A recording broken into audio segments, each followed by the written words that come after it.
Hello students, कैसे हैं आप सब। आई होप कि आप सब बहुत अच्छे हैं। चलिए, तो ये आपकी इंग्लिश की क्लास होगी और मेरा नाम है मिलन सिंह। मैं आपको इंग्लिश पढ़ाऊंगी, ठीक है। तो ये आपका स्टार्ट करते हैं हम लोग। इंग्लिश के बारे में अगर हम बात करें तो सबसे पहले हम बात करेंगे सिलेबस के बारे में कि हमसे क्या क्या पूछ लिया जाता है इंग्लिश के अंदर, इंग्लिश वाले पोर्शन के अंदर। तो अगर हम बात करें सिलेबस की तो हमारे पास दो पोर्शन में डिवाइड हो जाता है ये। एक पोर्शन होता है हमारे पास ग्रामर पोर्शन और दूसरा पोर्शन होता है हमारे पास वोकैब पोर्शन, ठीक है। ये दो पार्ट्स में हमें डिवाइड हो जाता है हमारा सिलेबस, ठीक है। ग्रामर पोर्शन में आपको पता है जितने भी हमारे टॉपिक्स होते हैं, नाउन, प्रोनाउन, ये सभी जो टॉपिक्स होते हैं हमारे, ये सभी ग्रामर पोर्शन में हमारे कवर होंगे। और वोकैब पोर्शन की अगर मैं बात करूँ तो यहाँ से आपसे पूछ लिया जाता है one word substitution, idioms and phrases, idioms and phrases, idioms and phrases, ठीक है। Antonym and synonym, antonym synonym पूछ लिए जाते हैं, ओके। और आपसे यहाँ से पूछ लिया जाता है spelling correction. Spelling correction, spelling correction में क्या होता है, आपके पास चार ऑप्शंस गिवन होते हैं। अगर सही पूछा गया है, सही स्पेलिंग पूछी गई है तो हमें सही बतानी होती है, और अगर हमसे गलत स्पेलिंग पूछी गई है तो हमें गलत को टिक करना होता है। और यहाँ से आपसे क्या पूछ लिया जाता है, क्लोज टेस्ट। क्लोज टेस्ट का मतलब क्या होता है, फिलर्स, ठीक है। आप लिख सकते हो फिलर्स, फिलिंग द ब्लैंक्स।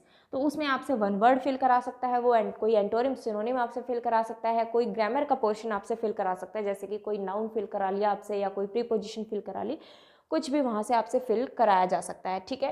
तो ये दो पोर्शन को हम कवर करेंगे। स्पेशली आपको ध्यान रखना है, मैं आपको कोई रूल्स नहीं लिखवाने वाली हूँ। सबसे पहली बात, सिर्फ आपके कॉन्सेप्ट्स को क्लियर करती हुई चलूँगी, ठीक है। तो बिल्कुल बेसिक लेवल से उठाऊँगी। पहले आपको ये नहीं सोचना है कि हमें इंग्लिश नहीं आती और नहीं आ सकती, ठीक है। मैं बिल्कुल बेसिक ज़ीरो लेवल से आपको चीज़ें बताऊंगी, तो आपको बस सीखते हुए चल रहा है, उनको समझते हुए चलना है जैसे मैं समझा रही हूँ। साथ साथ दूसरी बात, आपको उनकी रिवीजन करनी है, ठीक है। अगर रिवीजन नहीं करोगे तो कोई बेनिफिट नहीं है, चाहे किसी भी सब्जेक्ट की आप बात करो। अगर किसी भी सब्जेक्ट की आप रिवीजन नहीं करते हो तो फिर आपको कोई उसका बेनिफिट नहीं होने वाला है, ठीक है। तीसरी बात, अगर आप ढंग से अपने नोट्स प्रिपेयर कर रहे हैं तो ग्रामर पोर्शन को की एक अलग नोटबुक बनाइए, और जो मैं आपको वोकैब पोर्शन कराऊंगी उसकी आपको अलग नोटबुक बनानी है। उसमें भी आपको क्या करना है, अगर वन वर्ड सब्सटीट्यूशन लिख रहे हैं हम तो कुछ पेजेस वन वर्ड सब्सटीट्यूशन के छोड़ देंगे, कुछ पेजेस इडियम्स एंड फ्रेजेस के छोड़ देंगे, कुछ एंटोनिम सिनोनिम के, कुछ स्पेलिंग करेक्शन के, ठीक है। इस तरीके से हम चीज़ों को देखते हुए चलेंगे, लेकर चलेंगे, ओके। दूसरी बात, जो ये बना रही हूँ मैं आपके लिए, जो लेक्चर प्रिपेयर कर रही हूँ, ये किसी भी एग्ज़ाम के लिए आपके वैलिड होंगे। तो ये ना सोचे कि हम हरियाणा की तैयारी कर रहे हैं तो इसको पढ़े या ना पढ़े, हम सेंटर की तैयारी कर रहे हैं तो हम इसको पढ़े ना पढ़े, ठीक है। हर एग्ज़ाम के लिए आपके ये चीज़ें जो हैं वो वैलिड रहेंगी, ठीक है ना। तो इस चीज़ का आपको स्पेशली ध्यान रखना है। अगर हम बात करें स्पेशली हरियाणा के पेपर्स की, ठीक है, हरियाणा के एग्ज़ाम की, तो आपसे कई बार 5 नंबर की इंग्लिश पूछ ली जाती है, कई बार 10 की भी पूछ ली जाती है, कई बार 8 नंबर की भी पूछ ली जाती है, ओके। तो अगर आपसे प्रॉपरली नोट्स को भी अगर आप रिवाइज करते हैं तो भी आपको वहाँ से क्वेश्चंस देखने को मिलेंगे, ठीक है। तो आपको ऐसा नहीं करना है कि हम रिवाइज नहीं कर रहे। मैं ये बात बार बार बोल रही हूँ कि आपको रिवीजन जरूर करनी है, ठीक है। जो भी लेक्चर डेली कराया जाएगा उसका आपको रिवाइज जरूर करना है, क्लियर है। तो जितने भी नंबर के, और दूसरी बात, सबसे मेन इंपॉर्टेंट बात, जो पिछले 1 साल से जो आपके हरियाणा में एग्जाम्स हो रहे हैं उसमें एक चीज़ बहुत ध्यान से आप लोग देखना कि उसमें वोकैब पोर्शन आपका कम पूछा जा रहा है, ग्रामर पोर्शन से क्वेश्चन आपके पास ज़्यादा आ रहे हैं। ऐसा क्यों हो गया है, ऐसा इसलिए हो गया है स्टूडेंट्स, क्योंकि स्टूडेंट्स ने वोकैब को रट के एक साइड में कर दिया है, ठीक है। पहले वोकैब पोर्शन ज़्यादा पूछा जाता था, ग्रामर आपका कम पूछा जाता था, तो स्टूडेंट्स ने सिर्फ वोकैब पे फोकस किया। लेकिन अब पैटर्न चेंज हो गया है, अब आपके जो ज़्यादा क्वेश्चन पूछे जा रहे हैं वो ग्रामर पोर्शन से पूछे जा रहे हैं। तो खाली ये ना सोचे कि हम वोकैब को याद कर लेंगे तो हमारा काम चल जाएगा, ठीक है। क्योंकि अभी जो आपका पीछे एसआई का एग्जाम हुआ था उसमें पांचों के पांचों क्वेश्चन आपके कहाँ से आए हुए थे, इंग्लिश ग्रामर पोर्शन से आए हुए थे, ठीक है। वोकैब पोर्शन से एक भी नहीं पूछा गया। तो अगर आप खाली वोकैब को याद कर लेंगे तो आपका काम नहीं चलेगा, क्योंकि क्वेश्चन पांचों के पांचों वहाँ से आ गए तो यहाँ से हमें 0 मार्क्स मिलेंगे। तुक्का लग गया वो एक अलग बात है, क्योंकि नेगेटिव मार्किंग नहीं होती है हरियाणा के पेपर्स में, ठीक है। और जिनके एग्जाम्स में, कोई भी आप एग्जाम दे रहे हो, अगर उसमें नेगेटिव मार्किंग है तो उसका आपको स्पेशली ध्यान रखना है, ठीक है। तो चलिए आज हम स्टार्ट करते हैं। सबसे पहले इंग्लिश का ग्रामर पोर्शन से हम लोग स्टार्ट करेंगे, और सबसे पहली हेडिंग बनाएंगे आप लोग parts of speech. Parts of speech कहने का मतलब क्या है, ये सबसे आपको बेसिक नॉलेज दे देगा इंग्लिश की, ठीक है। उसके बाद आप कोई भी टॉपिक पढ़ रहे होंगे ठीक है, कोई भी टॉपिक पढ़ रहे होंगे तो आपको वो इजीली समझ में आ रहा होगा। ओके, तो सबसे पहली हेडिंग बनाएंगे ग्रामर पोर्शन से, parts of speech. Parts of speech, इसमें क्या होता है आपसे, यहाँ से आपको 1 या 2 क्वेश्चन इजीली देखने को मिलता है। ठीक है, तो ऐसा नहीं सोचेंगे कि ये तो बेसिक पोर्शन है, यहाँ से कुछ नहीं पूछा जाता, हम तो जब मेन टॉपिक शुरू होंगे तब वहाँ से शुरू करेंगे, ऐसा कुछ नहीं है। ठीक है, तो आपको पहले लेक्चर से ही पढ़ना शुरू करना है। तो पार्ट्स ऑफ स्पीच की अगर मैं बात करूं तो यहाँ से क्वेश्चन कैसे पूछा जाता है आपसे कि एक सेंटेंस आपको दे दिया जाएगा, उसमें कुछ वर्ड्स को अंडरलाइन कर दिया जाएगा या फिर एक पर्टिकुलर वर्ड को अंडरलाइन कर दिया जाएगा, तो उसको आपको सिर्फ ये बताना होता है कि उसकी पार्ट ऑफ स्पीच क्या है। दैट मीन्स कि वो नाउन है, प्रोनाउन है, वर्ब है, एडजेक्टिव है, एडवर्ब है, कंजंक्शन है, प्रीपोजिशन है, क्या चीज़ है वो आपको सिर्फ यहाँ पे बतानी होती है। ठीक है, तो चलो स्टार्ट करते हैं हम लोग पार्ट ऑफ स्पीच के लिए। पार्ट्स ऑफ स्पीच के लिए आपको पता होना चाहिए कि इंग्लिश जो है, सबसे पहले आपको ये पता होना चाहिए कि इंग्लिश है क्या चीज़ एग्जैक्टली। तो इंग्लिश जो है वो एक भाषा है, एक लैंग्वेज है। ठीक है, तो लैंग्वेज क्या होती है भाई, जैसे भी हम बात कर रहे हैं, जो भी हम साउंड्स प्रोड्यूस कर रहे हैं, जैसे भी हम बोल रहे हैं, वही हमारी भाषा बन जाती है। ठीक है, तो लैंग्वेज के लिए सबसे पहले हमारे पास क्या आई होंगी स्टूडेंट्स, साउंड्स आई होंगी। ठीक है, तो साउंड्स हमारे पास आई होंगी, जो भी हम साउंड बोल रहे हैं, जो भी हम बोल रहे हैं वो क्या है, एक टाइप की साउंड है। ठीक है, तो इस साउंड को बाद में लिखा गया होगा, और साउंड को बाद में अगर लिखा गया होगा तो उसको हम क्या बोल देते हैं, लेटर। कैसे, मान लो हमने बोला ए, तो ए बाद में कैसे लिखा गया, ऐसे लिखा गया। हमने बोला बी, तो बी कैसे लिखा गया, उसकी रिटर्न फॉर्मेशन क्या थी, ये। तो साउंड के बाद हमारे पास क्या आए, लेटर। तो लेटर हम कह सकते हैं return formation of sound. Sound की रिटर्न फॉर्मेशन क्या है आपकी, लेटर है। ठीक है, तो लेटर आपको समझ में आया। लेटर के बाद हमारे पास बनता है वर्ड। वर्ड क्या होता है भाई, collection of letters. Collection of letters, word क्या होता है आपके पास, कलेक्शन ऑफ लेटर्स होता है। ठीक है, दैट मीन्स कि लेटर्स को इकट्ठा कर दिया गया।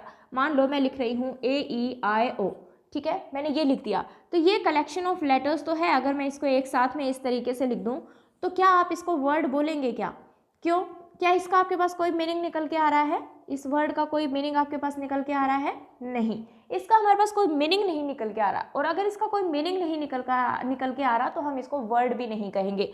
तो यहाँ से हमारे पास क्या बात निकल के आई कि वो कलेक्शन ऑफ लेटर्स तो होना ही चाहिए वर्ड के लिए, लेकिन वो मीनिंगफुल भी होना चाहिए, उसका कुछ मीनिंग भी हमारे पास निकल के आना चाहिए। जैसे मैं लिख दूँ ईट, तो ईट का हमारे पास मीनिंग निकल के आएगा, दैट मीन्स खाना, तो ये एक वर्ड है। ऐसे ही अगर मैं बोलूँ प्ले, तो प्ले कलेक्शन ऑफ लेटर्स ही है और इसका हमारे पास मीनिंग भी होता है खेलना, तो हम इसको क्या बोलेंगे कि ये एक वर्ड है। क्लियर है, ठीक है। इसके बाद जो वर्ड है, आगे हम इस वर्ड को डिवाइड कर, वर्ड से क्या बनता है हमारे पास, फ्रेज बन जाता है। फ्रेज क्या होता है, collection of words. Collection of words को हम क्या कह देते हैं स्टूडेंट्स, फ्रेज कह देते हैं। और उसके बाद हमारे पास बनता है क्लोज, उसके बाद आता है हमारे पास क्लोज। अब क्लोज भी कलेक्शन ऑफ लेटर्स होता है, सॉरी कलेक्शन ऑफ वर्ड्स होता है, और फ्रेज भी आपका कलेक्शन ऑफ वर्ड्स होता है।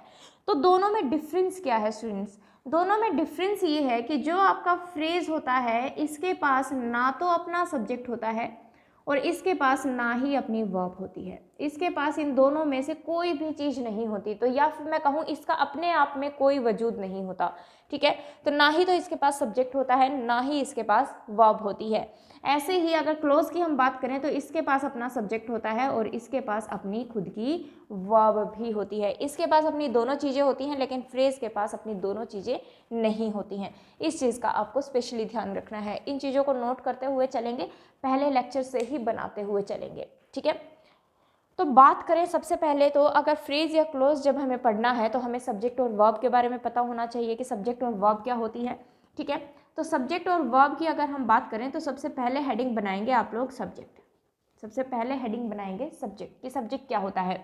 अब हमारे दिमाग में क्या होता है कि सब्जेक्ट तो जो होता है वो क्या होता है, कर्ता, काम को करने वाला। लेकिन क्या हम इतना कह देंगे तो काम चल जाएगा हमारा, नहीं।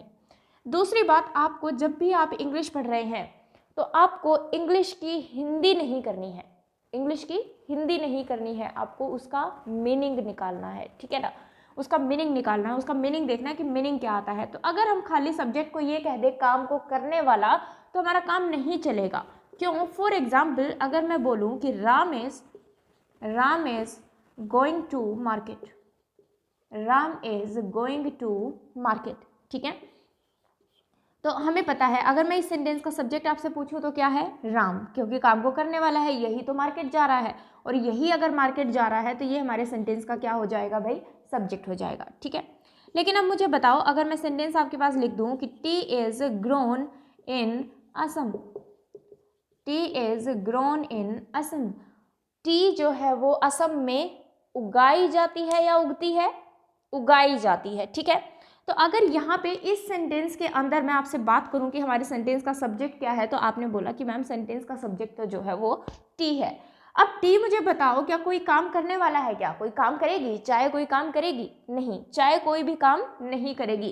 तो अगर मैं इस सेंटेंस को आगे कंप्लीट करूं, तो अगर मैं ये लिख दूं बाय पीपल, तो मीनिंग हमारे पास आ रहा है कि जो चाय है वो लोगों के द्वारा उगाई जाती है। तो देखो काम करने वाले तो यही हैं, काम करने वाले तो यही हैं, लेकिन हमारे सेंटेंस का सब्जेक्ट क्या बना, टी बना। इस चीज़ का ही बस आपको ध्यान रखना है। तो खाली सब्जेक्ट को हम काम करने वाला नहीं कह सकते।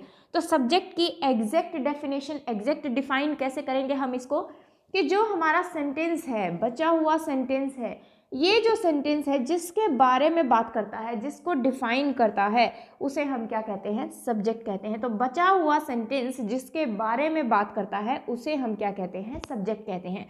तो वो सब्जेक्ट जो है वो आपका डूअर भी हो सकता है और सब्जेक्ट आपका नॉन डूअर भी हो सकता है, दोनों ही तरीके से हो सकता है। क्योंकि यहाँ पे बात करें राम ही काम करने वाला है, तो हमारा सब्जेक्ट कैसा हो गया, डूअर। इस सेंटेंस में अगर हम बात करें तो हमारे सेंटेंस का सब्जेक्ट क्या है, टी, लेकिन ये कैसा हो गया, नॉन डूअर, कोई भी काम नहीं कर रहा है। इस चीज़ का आपको स्पेशली ध्यान रखना है। तो खाली हम अगर सब्जेक्ट को करता बोल देंगे तो वो चीज़ें हमारी जो है वो गलत हो जाएंगी। यहाँ तक कोई डाउट है तो बोलो भाई, ठीक है, बताना जरूर यहाँ तक अगर कोई डाउट हो तो अगर हम बात करें सब्जेक्ट की, तो सब्जेक्ट आपका या तो नाउन हो सकता है या प्रोनाउन हो सकता है। ये दो ही चीज़ें आपके सेंटेंस का सब्जेक्ट हो सकती हैं। भाई इसके आगे नोट कर लेना, सब्जेक्ट के बारे में मैं सारी इन्फॉर्मेशन आपको एक ही जगह पे दे रही हूँ। तो सब्जेक्ट आपका या तो नाउन हो सकता है या प्रोनाउन हो सकता है। इसके अलावा आपकी कोई भी तीसरी चीज़ आपके सेंटेंस का सब्जेक्ट नहीं होगी। इतनी डिटेल में मैं आपको क्यों बता रही हूँ कि मान लो टी को ही अंडरलाइन करके दे दिया गया, आपको ऑप्शंस आपको मिल रहे हैं, ये सब्जेक्ट है, ये ऑब्जेक्ट है, ये वर्ब है, या क्या चीज़ है, चौथा कोई भी ऑप्शन आपके पास हो सकता है। तो आपको पता है ये हमारे सेंटेंस का क्या है, सब्जेक्ट है। दूसरी बात, सब्जेक्ट ना लिख के आपको दे दिया गया है ये नाउन है, प्रोनाउन है, एडजेक्टिव है, प्रीपोजिशन है, क्या चीज़ है। तो अगर नाउन प्रोनाउन देखेंगे अभी हम क्या होता है, तो अगर ये नाउन है तो नाउन को टिक करेंगे और अगर ये प्रोनाउन है तो प्रोनाउन को टिक करेंगे। इस चीज़ का आपको स्पेशली ध्यान रखना है। तो सब्जेक्ट सिर्फ और सिर्फ आपका या तो नाउन हो सकता है या प्रोनाउन हो सकता है। इसके अलावा कोई भी तीसरी चीज़ आपके सेंटेंस का सब्जेक्ट नहीं होगी। क्लियर है इतनी बात? तो इसको नोट डाउन कर लीजिए, फिर आगे बात करते हैं।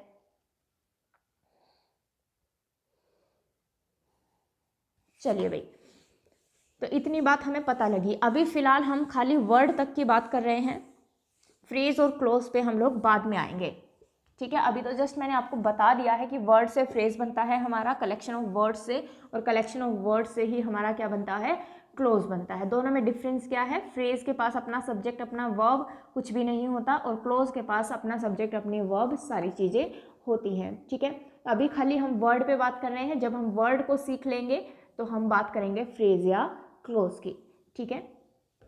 तो देखेंगे कैसे। तो अभी हेडिंग बना लीजिए अपनी वर्ड, और इसमें हम एक एक टॉपिक को देखते हुए चलेंगे। अभी सिर्फ हम बेसिक जानने की कोशिश कर रहे हैं, तो बेसिक पे ही ध्यान रखेंगे, ठीक है। तो सबसे पहली हेडिंग बनाएंगे, अभी हमने जिक्र किया किसका, नाउन और प्रोनाउन का। तो वर्ड में लिखेंगे, वर्ड में हेडिंग में लिखेंगे सबसे पहला नाउन, ओके। तो नाउन अगर मैं बात करूं कि नाउन क्या होता है, तो स्टूडेंट्स नाउन क्या होता है, किसी भी चीज़ का नाम, किसी भी पर्सन का नाम, किसी भी प्लेस का नाम, किसी भी थिंग का नाम, है ना, किसी भी चीज़ का नाम क्या कहलाता है, हमारा नाउन कहलाता है। तो अगर मैं बोलूँ नेमिंग वर्ड, कैसा वर्ड, नेमिंग वर्ड, जो किसी भी चीज़ का नाम होता है, तो ये एक नेमिंग वर्ड है, नाम देने वाला, ठीक है। तो नाउन क्या होता है आपका, नेमिंग वर्ड होता है। तो ये नाम किस किस का हो सकता है, किसी भी पर्सन का हो सकता है, किसी भी प्लेस का हो सकता है, ठीक है, किसी भी थिंग का हो सकता है, या फिर मैं बोलूँ ऐसी चीज़ें जो हम देख भी नहीं सकते, सिर्फ महसूस कर सकते हैं, सिर्फ महसूस कर सकते हैं उनका भी नाम हो सकता है। जैसे कि मैं अगर बोलूँ एंगर, गुस्सा, तो क्या हम गुस्से को देख सकते हैं? क्या हम किसी को कहेंगे कि लाओ भाई तेरा गुस्सा दिखा, तेरा गुस्सा कहाँ है? ठीक है, तो गुस्सा कोई चीज़ नहीं है, गुस्सा कोई प्लेस नहीं है, गुस्सा कोई पर्सन नहीं है, तो गुस्से को सिर्फ हम महसूस कर सकते हैं, महसूस कर सकते हैं। तो एंगर भी आपका, लेकिन नाम तो है ना उसका, तो एंगर आपका कैसा नाउन हो जाएगा? Abstract noun. डिटेल में हम बाद में पढ़ेंगे जब नाउन टॉपिक करेंगे। तो एंगर भी आपका क्या है? नाउन है। ऐसे ही अगर मैं बोल दूं हैप्पीनेस, खुशी, खुशी, तो हम कहेंगे दिखा भाई तेरी खुशी कहाँ है? ठीक है, तो आप कहोगे वो हंस रहा था, तो हम कह रहे हैं भाई वो खुश है, लेकिन वो तो आपने उसका हंसना बताया, खुश होना थोड़ी ना बताया। ठीक है, तो खुशी को हम नहीं देख सकते, सिर्फ महसूस कर सकते हैं। ऐसे ही अगर मैं बोलूँ ऑनेस्टी, ईमानदारी, ठीक है, तो कहेंगे दिखा भाई तेरी ईमानदारी कहाँ है? हम यही तो कहते हैं भाई वह ईमानदार है, तो ईमानदार तो एडजेक्टिव हो गया क्योंकि हमने उसकी विशेषता बता दी, लेकिन ईमानदार से हमने क्या बना दिया? ईमानदारी। ऑनेस्ट से हमने क्या बना दिया? ऑनेस्टी। तो ये आपका नाउन बन गया। तो ऑनेस्टी को भी अब हम नहीं देख सकते। तो जिनको सिर्फ महसूस कर सकते हैं वो भी आपके क्या होते हैं? नाउन ही होते हैं। क्लियर है? अभी सिर्फ आपको इतना ही जानने की ज़रूरत है, बाकी जब हम नाउन को डिटेल में करेंगे तो इसके बारे में बात करेंगे। नेक्स्ट हेडिंग बनाइए प्रोनाउन। प्रोनाउन, अब प्रोनाउन क्या होता है आपका? ये मत कहना सर्वनाम, ठीक है, पहले भी बोला है मैंने इंग्लिश की, आपको हिंदी नहीं करनी है, उसका मीनिंग देखना है। ठीक है, तो प्रोनाउन हम किसको बोलेंगे भाई? जो नाउन की जगह पर यूज होते हैं, जो नाउन की जगह पर यूज होते हैं, यही बोल देते हैं सिंपली। सर्वनाम क्या होता है? जो संज्ञा की जगह पर यूज होते हैं। तो अगर मैं सिर्फ इतना बोलूं कि प्रोनाउन वो होते हैं जो नाउन की जगह पर यूज होते हैं, तो फिर से वही बात आएगी कि शायद हमारी सब्जेक्ट की तरह आधी अधूरी डेफिनेशन है वो। तो प्रोनाउन आपके वो वर्ड्स होते हैं, प्रोनाउन आपके वो वर्ड्स होते हैं that represent a noun, that represent a noun. Replace नहीं लिखेंगे यहाँ पे, रिप्रेजेंट, जो नाउन को रिप्रेजेंट करते हैं। ऐसा क्यों बोल रही हूँ? मान लो मैं लिख रही हूँ Sita is a good girl, Sita is a good girl, Sita is very intelligent, Sita is a good girl and Sita is very intelligent. ठीक है, एक अच्छी लड़की है और इंटेलिजेंट है। तो अब देखो, मैं मान लो सीता के ऊपर पैराग्राफ लिख रहे हैं हम लोग, तो बार बार मुझे, जितनी बार भी मैं सीता का जिक्र करूंगी उतनी बार मुझे क्या लिखना पड़ेगा? सीता लिखना पड़ेगा। सीता सीता सीता। तो इस सीता को हटा के मैंने क्या लिख लिया? शी लिख लिया। ठीक है, तो दैट मीन्स कि मैंने नाउन को रिप्लेस कर दिया, किससे? शी से रिप्लेस कर दिया। तो आपने बोला कि बिल्कुल सही बात है, जो नाउन की जगह पर यूज हो जाते हैं उन्हें हम क्या कह देते हैं? प्रोनाउन कह देते हैं। लेकिन मुझे ये बताइए, अगर मैं आपको सिंपली ये लिख दूं कि ही इनवाइटेड हर, ही इनवाइटेड हर, उसने उसको इनवाइट किया, तो मुझे बताओ, मैंने तो खाली यही सेंटेंस लिखा है, तो क्या मैंने किसी चीज को रिप्लेस किया क्या? अब ही क्या है आपको? ऑब्वियसली किसी का नाम तो हो नहीं सकता, ही, हर भी किसी का नाम नहीं हो सकता। तो यहाँ पे अगर मैं बात करूँ तो ही किसको रिप्रेजेंट कर रहा है? किसी पर्सन को रिप्रेजेंट कर रहा है, और ये नाउन को रिप्रेजेंट कर रहा है। ठीक है, तो यहाँ पे मैंने प्रोनाउन यूज कर लिया। अब मैंने कोई पैराग्राफ तो लिखा ही नहीं, सिर्फ एक ही सेंटेंस लिखा है, और सिर्फ अगर एक ही सेंटेंस लिखा है तो इसमें ये सिर्फ नाउन को रिप्रेजेंट करने का काम करेगा, रिप्लेस थोड़ी ना कर रहे हैं हम। पैराग्राफ लिख रहे हैं तो हम बोल सकते हैं कि हम उसको रिप्लेस कर रहे हैं, लेकिन अब तो ये खाली रिप्रेजेंट कर रहा है, तो यहाँ पे रिप्रेजेंट वर्ड ज़्यादा सूटेबल रहेगा रिप्लेस की जगह से। तो आज से अपने प्रोनाउन के रिगार्डिंग अपनी डेफिनेशन को चेंज कर लें कि जो नाउन को रिप्रेजेंट करते हैं, ना कि रिप्लेस करते हैं। ठीक है, तो प्रोनाउन के बारे में अभी फिलहाल आपको इतना ही पता होना चाहिए। ठीक है, इस इतने से आप इजीली, अगर अंडरलाइंड वर्ड है तो आप उसको पहचान सकते हैं कि ये नाउन है या प्रोनाउन है। बाकी जब प्रोनाउन टॉपिक करेंगे तो इसको डिटेल में करेंगे। ठीक है, इसको नोट डाउन कर लीजिए, फिर आगे बात करते हैं।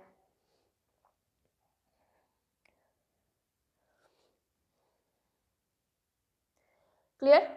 चलिए, थर्ड हेडिंग बनाएंगे एडजेक्टिव। थर्ड हेडिंग बनाएंगे एडजेक्टिव।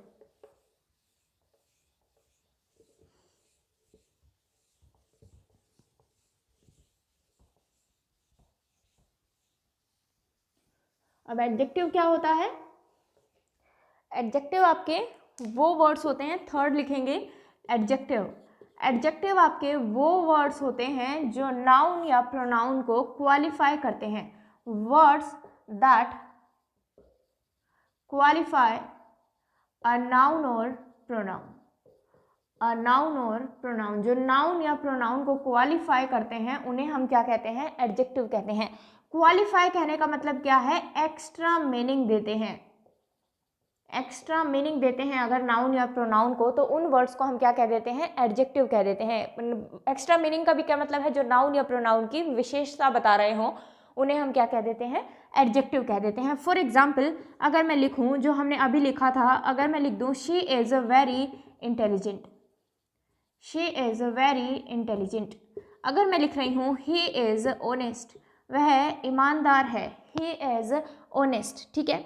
ऐसे ही अगर मैं लिख रही हूँ कि she is a brave girl, she is a brave girl. अब आपको अंडरलाइन करके दे दिया गया है इंटेलिजेंट, अंडरलाइन करके दे दिया गया है ऑनेस्ट एंड अंडरलाइन करके दे दिया गया है आपको ब्रेव। तो आपको इन वर्ड्स के बारे में बताना है कि ये क्या है। अब आपने 3 चीज़ें पढ़ ली हैं, नाउन, प्रोनाउन और एडजेक्टिव। तो अगर हम बात करें इंटेलिजेंट की, तो आपके पास 3 ऑप्शन है कि ये नाउन है या प्रोनाउन है या एडजेक्टिव है। तो इंटेलिजेंट अगर हम सेंटेंस को पढ़ें तो हमें नाउन की तो कोई भी यहाँ पे बात समझ में नहीं आ रही है कि ये नाउन हो सकता है। नाउन तो एक नेमिंग वर्ड था, यहाँ पे किसी का नाम तो ये है नहीं, प्रोनाउन भी नहीं है, ये हम किसी चीज़ को रिप्लेस नहीं कर रहे हैं या नाउन को रिप्रेजेंट नहीं कर रहे हैं। तो बचा क्या हमारे पास, एडजेक्टिव। एक तरीका तो ये है। दूसरा तरीका क्या है कि ये देखो, हमें ये पता है कि अगर हमारे पास ऑप्शन में एडजेक्टिव गिवन है, तो अगर नाउन प्रोनाउन ये नहीं है, तो अगर हमें ये एडजेक्टिव पता करना है कि ये एडजेक्टिव है या नहीं, तो हमें ये पता है कि एडजेक्टिव जो है वो किसको क्वालिफाई करेगा, नाउन या प्रोनाउन की विशेषता बताएगा। तो अभी फिलहाल हमारे पास क्या गिवन है, प्रोनाउन गिवन है। तो हम देखेंगे कि ये जो है इसके साथ मीनिंग दे रहा है या नहीं, ठीक है। इसका मीनिंग इज के साथ भी देखो और इसका मीनिंग वेरी के साथ भी देखो। इन चारों में से देखो कि किसके साथ ये मीनिंग दे रहा है।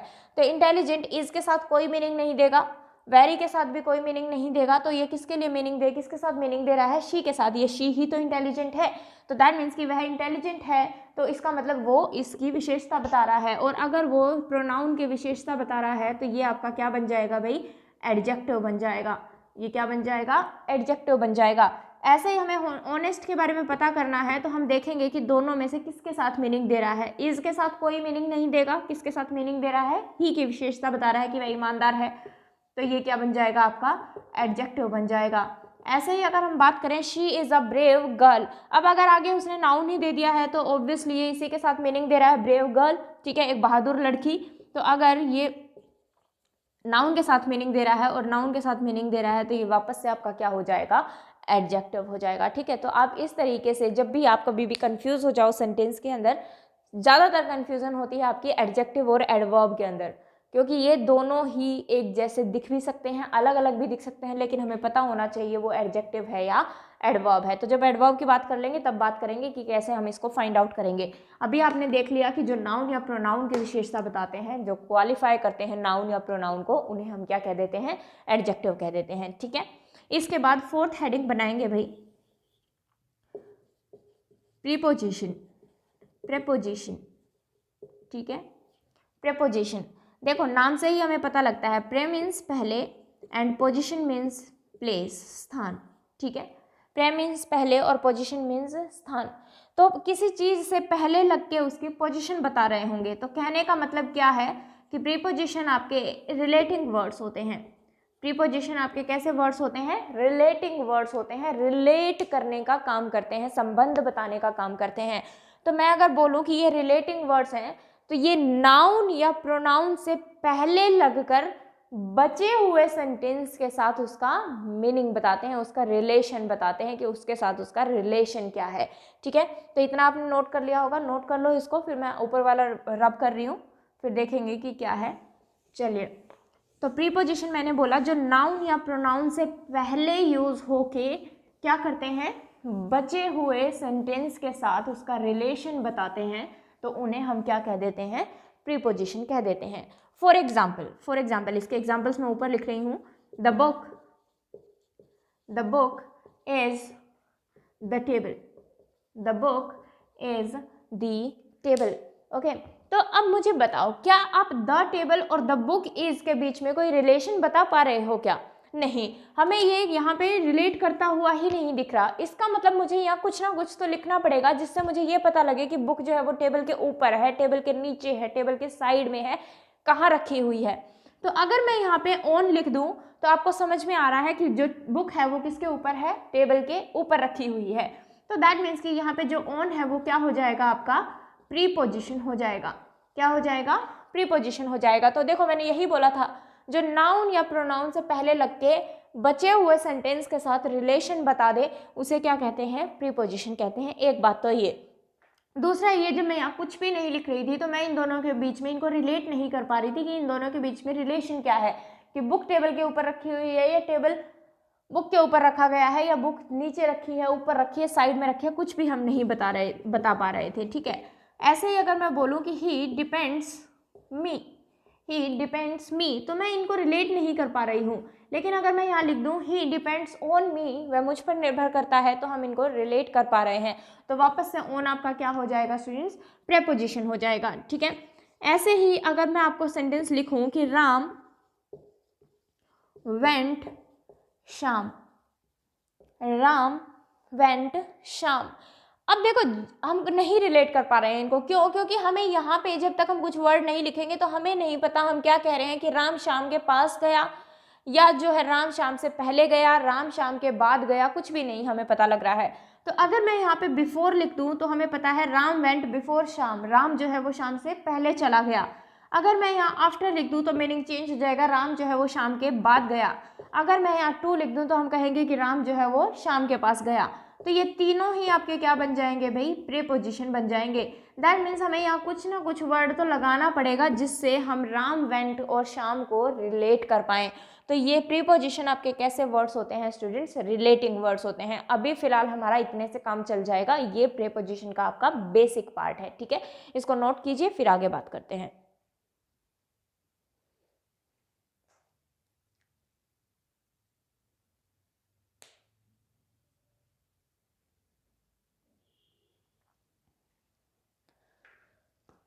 चलिए, तो प्रीपोजिशन के बाद हेडिंग बनाएंगे next, that is conjunction. Conjunction, अगर हमें इंग्लिश का ये बेसिक पार्ट पता है ना, तो आगे जब हम इनको डिटेल में पढ़ रहे होंगे तो हमें परेशानी नहीं आएगी, कोई दिक्कत नहीं आएगी, ठीक है ना। तो नेक्स्ट हेडिंग बनाएंगे, जो भी नंबर चल रहा है भाई आपका वो नंबर लिख लेंगे, एंड नेक्स्ट हेडिंग बनाएंगे कंजंक्शन। कंजंक्शन, ठीक है। अब देखो नाम से ही हमें पता लगता है जंक्शन, जंक्शन का मतलब क्या होता है, जंक्शन का मतलब ही होता है जोड़ने वाला। तो कंजंक्शन आपके कैसे वर्ड्स होते हैं, जॉइनिंग वर्ड्स होते हैं, जोड़ते हैं। डिफरेंस है प्रीपोजिशन और कंजंक्शन में।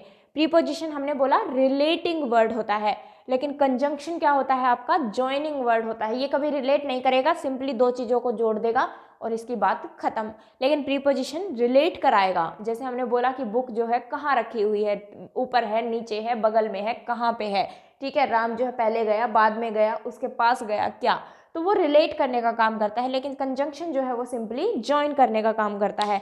आपने सुना भी होगा, जैसे हमारा रोहतक है जंक्शन है, हिसार है जंक्शन है, भिवानी जंक्शन है, रेवाड़ी जंक्शन है, ठीक है। लेकिन बीच में अगर कोई छोटे स्टेशन आ रहे हैं तो उनको जंक्शन नहीं बोला जाता, उनको सिंपली क्या बोला जाता है, स्टेशन बोला जाता है। क्यों? फॉर एग्जाम्पल अगर मैं बात करूं कि भिवानी से अगर रेवाड़ी जा रहे हैं तो बीच में आ रहा है चरखी दादरी, तो उसको सिर्फ स्टेशन बोल दिया जाता है। क्यों? क्योंकि वहां से कोई नया रूट नहीं निकलता है, एक रेवाड़ी की तरफ जा रहे हैं, एक भिवानी की तरफ आ रहे हैं, दैट्स इट। लेकिन रेवाड़ी की बात करूं तो रेवाड़ी से बहुत सारे रूट निकल जाते हैं, एक दिल्ली चला जाता है, एक गुड़गांव चला जाता है, एक इधर मुंबई के साइड चला जाता है आपका, ठीक है। इधर भिवानी से बात करें तो एक रोहतक चला गया, एक हिसार चला गया, एक रेवाड़ी की साइड चला गया, दैट मीन्स काफ़ी सारे रूट्स निकल रहे हैं, तो वहाँ पे एक कनेक्शन है, जॉइंट है, ठीक है। तो इसलिए उसको जंक्शन बोल दिया जाता है। तो कंजंक्शन आपके क्या होते हैं स्टूडेंट, जॉइनिंग वर्ड्स होते हैं, जोड़ने का काम करते हैं। और अगर ये जोड़ने का काम करते हैं तो ये दो वर्ड्स को भी जोड़ सकते हैं, दो फ्रेजेस को भी जोड़ सकते हैं, फ्रेजेस और क्लोजेस आगे पढ़ेंगे हम लोग, दो क्लोजेस को भी जोड़ सकते हैं और दो सेंटेंसेस को भी जोड़ सकते हैं। तो ये हर किसी चीज़ को जोड़ सकते हैं कंजंक्शन आपके। फॉर एग्जाम्पल अगर मैं बोलूँ कि Ram and Shyam are going to college, Ram and Shyam are going to college, तो राम और श्याम जो है वो कहाँ जा रहे हैं, कॉलेज जा रहे हैं। तो एंड यहाँ पे अगर मैं बात करूँ तो ये राम और श्याम के बीच में कोई रिलेशन नहीं बता रहा, सिर्फ इन दोनों को जोड़ रहा है कि ये दोनों ही कहाँ जा रहे हैं, कॉलेज जा रहे हैं। तो एंड जो है आपका वो क्या बन जाएगा स्टूडेंट्स, कंजंक्शन बन जाएगा, ठीक है। क्या बन जाएगा, कंजंक्शन बन जाएगा, ठीक है। ऐसे ही अगर मैं बोलूँ कि I was studying when she came, I was studying when she came, मैं पढ़ रही थी जब वो आई। तो एक सेंटेंस तो हमें ये दिख रहा है आई वॉज स्टडिंग, और एक सेंटेंस हमें दिख रहा है शी केम। तो इन दोनों को जोड़ने का काम कौन कर रहा है? व्हेन। तो व्हेन आपका क्या हो जाएगा स्टूडेंट्स? कंजंक्शन हो जाएगा। ठीक है, तो ऊपर हमने देखा कि दो वर्ड्स को जोड़ रहा था, राम और श्याम को। इसमें हमने देखा दो क्लोजेस को या दो सेंटेंसेस को जोड़ रहा है। क्लोज और सेंटेंस एक ही चीज़ होती है, डिफरेंस क्या होता है वो आगे जानेंगे जब हम क्लोज पढ़ेंगे। ठीक है, तो अगर हम बात करें तो दो सेंटेंसेस को जोड़ने का काम कर रहा है कंजंक्शन। ठीक है, ऐसे ही अगर मैं वापस से आपको बोलूं कि he is poor but honest, he is poor but honest, वह गरीब है किंतु कैसा है? ईमानदार है। तो अगर हम यहाँ पे बात करें तो पुअर और ऑनेस्ट को ये जोड़ने का काम कर रहा है, और जोड़ने का काम कर रहा है तो ये वापस से क्या हो जाएगा? आपका कंजंक्शन हो जाएगा। अगर इस सेंटेंस को आप ध्यान से देखोगे तो ये सेंटेंस ये है, he is poor but he is honest, he is poor but he is honest, वह गरीब है किंतु ईमानदार है। तो एक सेंटेंस ये है आपका ही इज पुअर, और एक सेंटेंस आपके पास ये है ही इज ऑनेस्ट। तो अब यहाँ से हम कॉमन क्या निकाल पा रहे थे? ही इज, क्योंकि एक के लिए ही यूज हो रहे हैं दोनों एडजेक्टिव्स, ये भी एडजेक्टिव है और ये भी एडजेक्टिव है। देखो अब मैंने पुअर को और ऑनेस्ट को अंडरलाइन किया है तो आप पहचान पाएंगे पुअर किसके लिए यूज हो रहा है, किसको किसकी विशेषता बता रहा है? ही की। ऑनेस्ट भी किसकी विशेषता बता रहा है? ही की विशेषता बता रहा है, और ही की विशेषता बता रहा है, तो ये दोनों ही एडजेक्टिव्स हो जाएंगे। तो मैं कॉमन निकाल पा रही थी ही इज को, तो मैंने ही इज को कॉमन निकाल लिया और इनको ज्वाइन करके लिख दिया। तो यहाँ पे भी ये दो वर्ड्स को जोड़ने का काम कर रहा है, इसलिए बट भी आपका क्या हो जाएगा? कंजंक्शन हो जाएगा। क्लियर है ये बात? तो इस चीज़ का आपको स्पेशली ध्यान रखना है। ठीक है, नोट कीजिए इसको, फिर बात आगे करते हैं।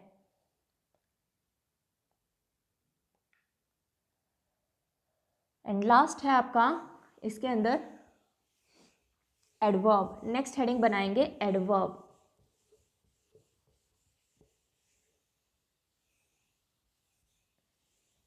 नेक्स्ट हेडिंग बनाएंगे एडवर्ब। तो मैंने आपको सारी इंग्लिश के जो बेसिक पार्ट है वो मैंने आपको बता दिया है। लास्ट हेडिंग बनाएंगे एडवर्ब। अब देखो नाम में ही पता लग रहा है वर्ब, तो एडवर्ब को जानने के लिए हमें किसके बारे में पता होना चाहिए? वर्ब के बारे में पता होना चाहिए। तो एक बार वर्ब देख लेते हैं, वर्ब क्या होती है। अब वर्ब क्या होती है? कोई भी सेंटेंस हमारे पास लिखा गया है तो उसमें क्या कार्य हुआ, क्या काम हुआ, उसको हम क्या कह देते हैं? क्रिया कह देते हैं, वर्ब कह देते हैं। ठीक है, तो अगर मैं बोलूं कि कैसे वर्ड्स होते हैं, ये एक्शन वर्ड्स होते हैं जो एक्शन को दिखाते हैं सेंटेंस में। ठीक है, फॉर एग्जाम्पल अगर मैं बोलूं कि he is eating an apple, he is eating an apple, वह एक एप्पल खा रहा है। और अगर वो एक एप्पल खा रहा है तो दैट मीन्स कुछ एक्शन हो रहा है, आप देख पा रहे हो उस चीज़ को, और देख पा रहे हो तो ये कैसे वर्ड्स हो जाते हैं? एक्शन वर्ड्स हो जाते हैं आपके। लेकिन अगर मैं सिंपली बोल दूं I know him, I know him, मैं उसे जानती हूँ, मैं उसे जानती हूँ। तो यहाँ पे अगर हम बात करें वर्ब की तो वर्ब क्या है? नो, जानना। अब जानना एक्शन तो दिखाती नहीं है ना, वो तो सिर्फ मेरे दिमाग की स्टेट है कि हाँ भाई मैं उसे जानती हूँ, एक्शन तो कुछ भी नहीं हुआ, लेकिन है तो ये भी वर्ब ही। और ये एक्शन नहीं दिखाती तो भी ये वर्ब ही कहलाती है। तो ये कैसे वर्ड्स भी हो सकते हैं आपके?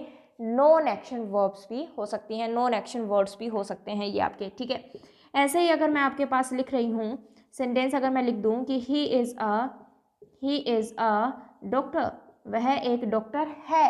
ठीक है, मैं बोलूँ मैं एक टीचर हूँ, वह एक डॉक्टर है। ठीक है, तो दैट मीन्स कि हम क्या दिखा रहे हैं यहाँ पे? होने को दिखा रहे हैं। ठीक है, होने को दिखा रहे हैं, और होने को क्या बोला जाता है? हैपनिंग।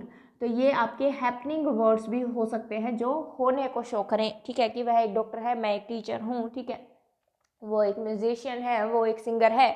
तो हैपनिंग को अगर दिखाएं तो वो भी आपकी क्या कहलाती हैं? वर्ब ही कहलाती हैं। गुड, अगर कोई भी डाउट आ रहा हो स्टूडेंट्स तो बताएंगे ज़रूर। ठीक है, ऐसे ही अगर मैं बोल दूं कि I have a car, I have a car, मेरे पास एक गाड़ी है, मेरे पास एक कार है, तो दैट मीन्स मैं क्या दिखा रही हूँ? पोजेशन दिखा रही हूँ, अधिकार या हक। पोजेशन का क्या मतलब होता है? अधिकार या फिर हक।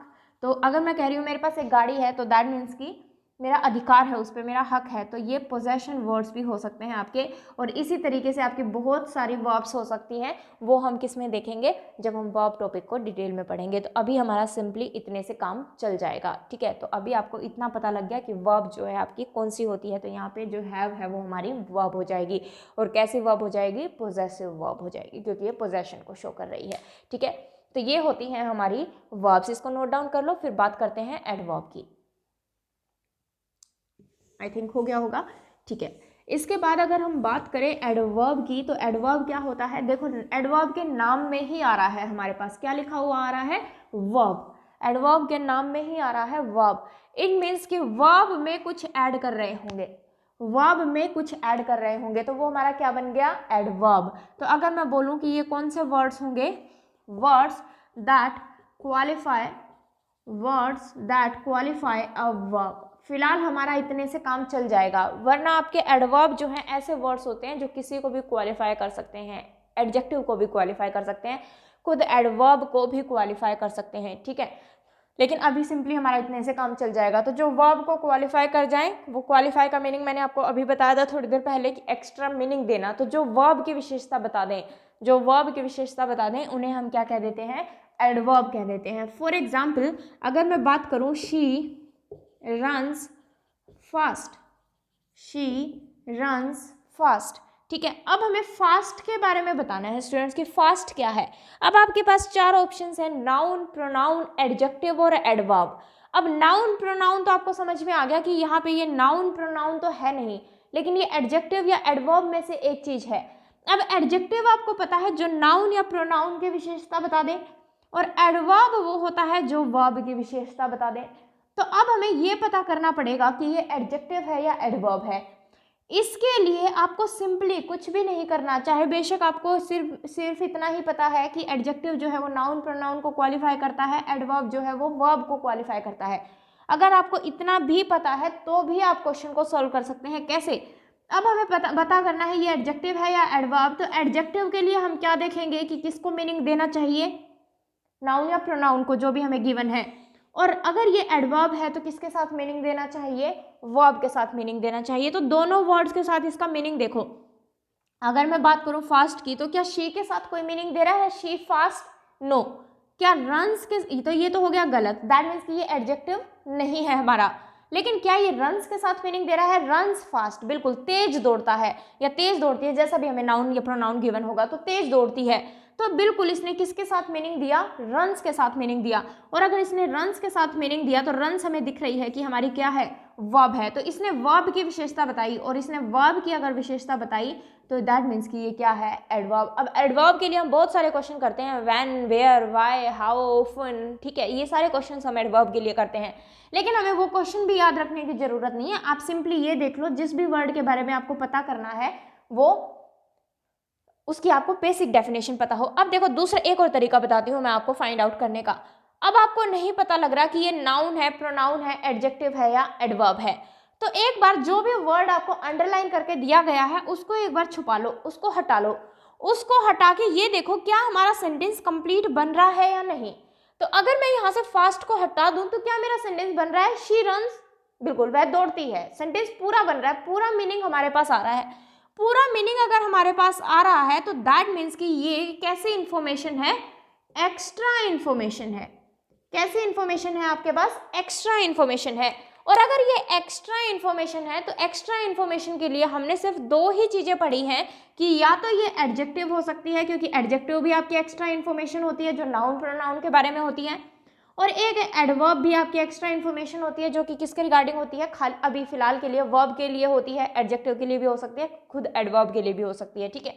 तो ये दो ही चीजें हमारी एक्स्ट्रा इन्फॉर्मेशन हो सकती हैं।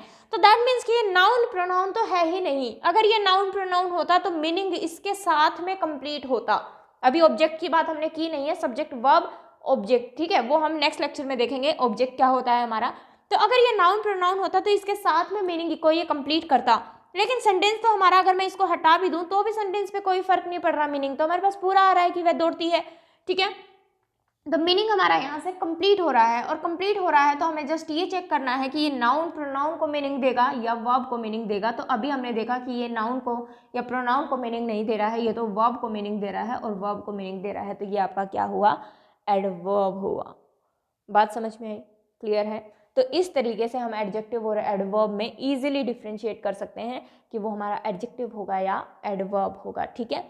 ये नाउन प्रोनाउन क्यों नहीं हुआ, जब हम ऑब्जेक्ट को जान लेंगे तो आपको वो भी बात समझ में आ जाएगी, ठीक है। चलिए तो इसको नोट कर लीजिए, फिर आगे बात करते हैं।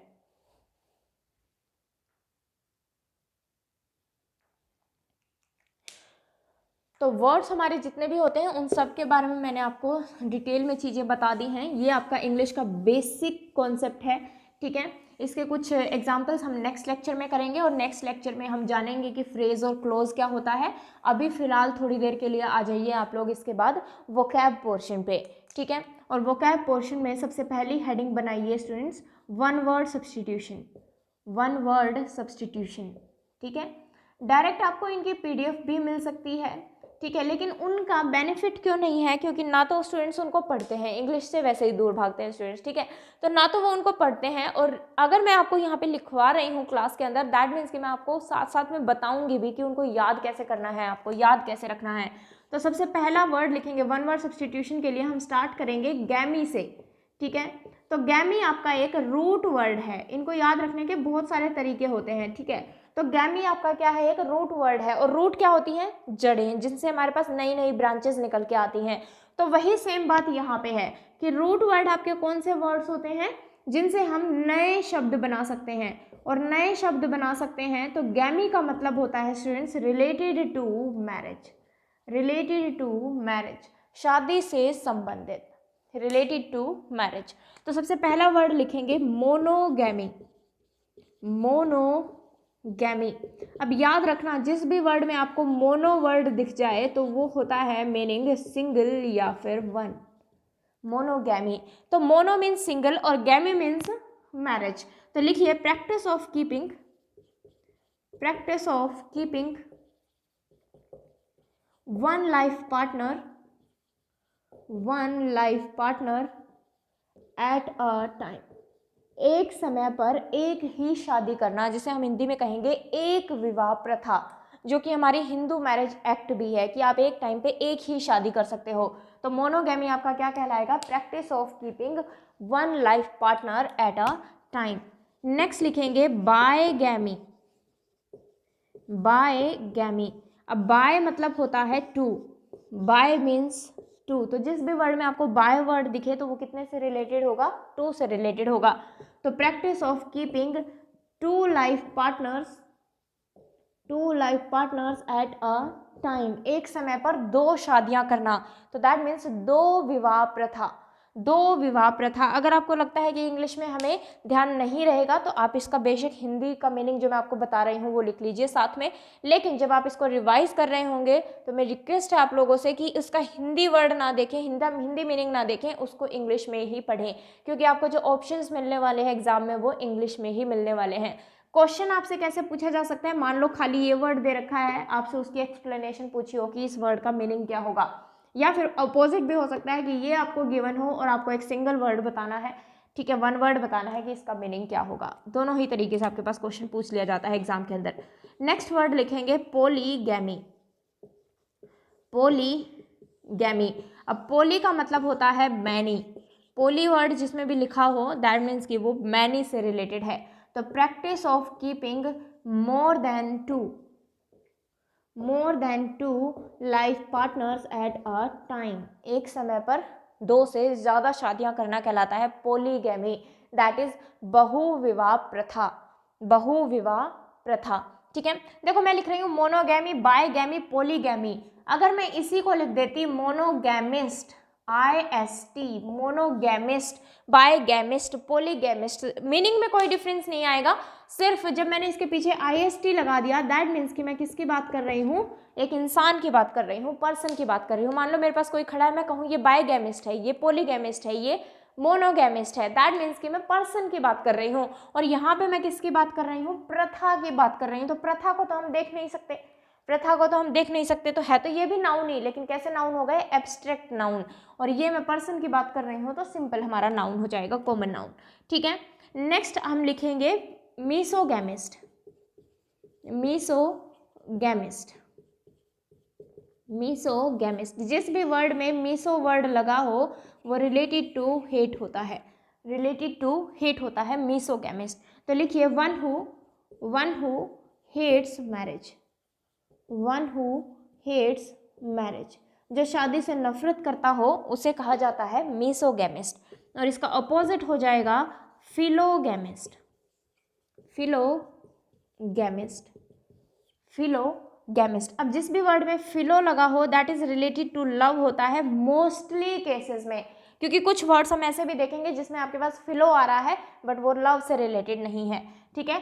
तो वन हु लव्स मैरिज, ठीक है, जो शादी को पसंद करता हो, शादी से प्यार करता हो, उसे कहा जाता है फिलोगैमिस्ट, ठीक है। तो ये आपके कंटिन्यू चलेंगे स्टूडेंट्स अभी वन वर्ड सब्सटीट्यूशन गैमी से रिलेटेड ही, लेकिन आज मैं इस लेक्चर में आपको इतने ही लिखवा रही हूँ क्योंकि आपका फर्स्ट लेक्चर है, तो शायद आपको मैं थोड़ा सा एक डेमो टाइप दे रही हूँ कि किस किस टाइप से आपसे क्वेश्चन पूछे जा सकते हैं। तो वन वर्ड के बाद हेडिंग बनाएंगे, वन वर्ड के बाद हेडिंग बनाएंगे स्पेलिंग करेक्शन, स्पेलिंग करेक्शन। अब देखेंगे थोड़ा सा कि स्पेलिंग करेक्शन में हमसे किस किस टाइप के क्वेश्चन पूछे जा सकते हैं। देखो स्पेलिंग तो आपकी हर चीज ही स्पेलिंग है, मान लो पॉलीगैमी लिख दिया, यही आपको ऑप्शन में दिखाई दे रहा है, तो हर एक चीज स्पेलिंग है, जितने भी मैं लिख रही हूँ ये सभी स्पेलिंग है। लेकिन अलग से कराने का मेरा पर्पस क्या है कि ये वो मोस्ट इंपॉर्टेंट आपकी स्पेलिंग्स होंगी जो रिपीटेडली आपके एग्जाम में पूछी जाती हैं, तो एग्जाम पॉइंट ऑफ व्यू से ये इंपॉर्टेंट हो जाती हैं। दूसरी बात, जब मैं आपको स्पेलिंग करेक्शन कराऊं तो अपनी जो भी वर्ड मैंने आपको बोला लिखने के लिए वो पहले आप अपनी नोटबुक में लिखेंगे, देन मैच करेंगे आपने सही लिखी है या नहीं, ठीक है। तो जब मैंने आपको वर्ड बोल दिया तो वीडियो को अपनी पॉज कर लेना, उस स्पेलिंग को लिखना, देन मैच करना कि आपने सही लिखी है या नहीं। क्यों कह रही हूँ मैं ऐसा, क्योंकि मान लो अगर आपने डायरेक्ट, मैंने यहाँ पे जो स्पेलिंग लिखी है आपने डायरेक्ट उतार ली, डायरेक्ट कॉपी कर ली, तो आपको ये नहीं पता लगेगा कि आप खुद से कहाँ पे उसमें जो है वो गलती करेंगे, मिस्टेक करेंगे लिखने में, ठीक है। तो इस चीज़ का आपको स्पेशली ध्यान रखना है। तो स्पेलिंग, सबसे पहली स्पेलिंग मुझे लिख के दिखाएंगे ग्रामर, सबसे पहली स्पेलिंग लिखेंगे ग्रामर। तो अगर ग्रामर की स्पेलिंग मैं लिखूं तो क्या लिखेंगे, GRAMMAR। ग्रामर में दोनों ही ए आते हैं, मिस्टेक क्या होती है, मोस्टली स्टूडेंट यहाँ पे ई लगाते हैं जो कि आपकी स्पेलिंग को गलत कर देगा। तो ग्रामर में दोनों ही ए आएंगे, कोई भी ई नहीं आएगा। नेक्स्ट स्पेलिंग जो लिखेंगे वो लिखेंगे भाई बंगलो, बंगला गाड़ी जो हम हिंदी में बोलते हैं, तो आपको बंगलो की स्पेलिंग लिखनी है। तो वीडियो को पॉज करेंगे एंड देन स्पेलिंग को लिखेंगे बंगलो, BUNGALOW, बंगालो। तो हम इसको प्रोनाउंसिएशन नहीं देखेंगे इसकी, सिंपली याद रखने के लिए हम बंगलो को आज से क्या पढ़ लेंगे, बंगालो, क्योंकि पहले तो हमें रिटर्न ही क्लियर करना है, ठीक है ना। तो बंगालो, ये बंगलो की स्पेलिंग होती है आपकी, ओके। नेक्स्ट स्पेलिंग लिखेंगे 90, 90, ठीक है। और एक स्पेलिंग लिखेंगे 9th, नोवा, 90, 90 और 9th, नोवा। बताएंगे, मैच करेंगे आपने कौन सी स्पेलिंग लिखी है। आपके पास दो ऑप्शंस हैं 90 के लिए, और ऐसे ही आपके पास 9th के लिए दो ऑप्शंस हैं, NINETH, ठीक है। तो ध्यान दो स्टूडेंट्स, 90 की आपकी ये वाली स्पेलिंग सही है, NINETY, ये वाली गलत है, और 9th के लिए आपकी ये वाली स्पेलिंग सही है, ई वाली स्पेलिंग जो है वो गलत है। 90% स्टूडेंट्स 90 की स्पेलिंग यही टिक करते हैं, क्योंकि जब हमें कोई स्पेलिंग नहीं आती है तो हम वहाँ क्या देखने की कोशिश कर रहे हैं कि कौन सी हमें देखने में सही लग रही है, उसी को हम टिक कर देते हैं, ठीक है। तो 90% स्टूडेंट हरियाणा HSSC की ये दोनों फेवरेट स्पेलिंग है। आप प्रीवियस ईयर्स उठा के देखेंगे, रिपीटेडली ये स्पेलिंग पूछी जाती है आपसे, लेकिन ज़्यादातर स्टूडेंट इसको टिक करके आते हैं और इसको टिक करके आते हैं, दोनों ही स्पेलिंग गलत हैं। अब अगर हम बात करें तो 90 मीन्स 90 और 9th मीन्स नोवा, ठीक है। थोड़ा सा मैथ्स लगाते हैं यहाँ पे हम लोग। तो अगर 90 बात करूँ तो एक बड़ा नंबर है, 9 एक बात करूँ तो छोटा नंबर है। तो जब एक बड़ा नंबर लिख रही हूँ मैं, 90 मीन्स बड़ा नंबर, तो मैंने ई को क्या कर दिया, ऐड कर दिया। और जब मैंने 9th लिखा, 9th एक छोटा नंबर है, तो ई को मैंने यहाँ से हटा दिया।